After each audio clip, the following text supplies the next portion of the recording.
আসসালামু আলাইকুম। বিদেশের ব্যাপারে আপনি যে দেশেই যান, আগে আপনাকে ভাষা জানতে হবে। ভাষা যদি না জানেন তাহলে অনেক সমস্যায় পড়বেন।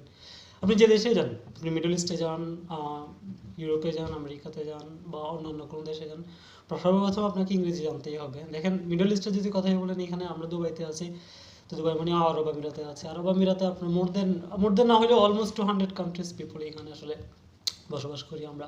তো আমরা যদি ইংরেজি না জানি তাদের সাথে কীভাবে কথা বলবো? হিন্দি তো আর কয়জনের সাথে কথা বলা যায়? হিন্দিতে হয়তো আমরা সাউথ এশিয়ানদের সাথে কথা বলতে পারবো, কিন্তু বাকিগুলো আফ্রিকানদের সাথে, ইউরোপিয়ানদের সাথে, রাশিয়ানদের সাথে কীভাবে কথা বলবো?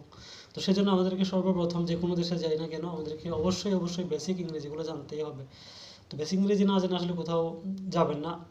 তো চেষ্টা করবেন যে ভিসা যখন প্রসেসিং করতেছেন, 2 মাস 1 মাস সময় থাকে হাতে, ওই সময়টাতে যেন একটা কোর্স করে ফেলতে পারেন, ইংরেজি course, basic spoken English course. আপনাকে গ্রামার জানতে হবে না, আপনি শুধু বেসিক ইংলিশটাই জানিয়ে আসেন।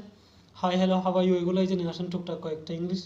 দেখবেন আপনি কোনো রকম চলতে পারতেছেন, কোনো রকম কথাবার্তা বলতে পারতেছেন। আর আরেকটা বিষয় হচ্ছে যে যদি পারেন, যে দেশে যাচ্ছেন ওই দেশের তাদের যে ল্যাঙ্গুয়েজটা আছে, তাদের যে নিজের ভাষাটা আছে, যেমন মিডল ইস্টে আরবিক ভাষা, অন্যান্য দেশের অন্যান্য ভাষা, ওই ভাষাগুলোও কয়েকটা যে শিখে যাওয়ার চেষ্টা করবেন, মানে বেসিকগুলোই আর কি।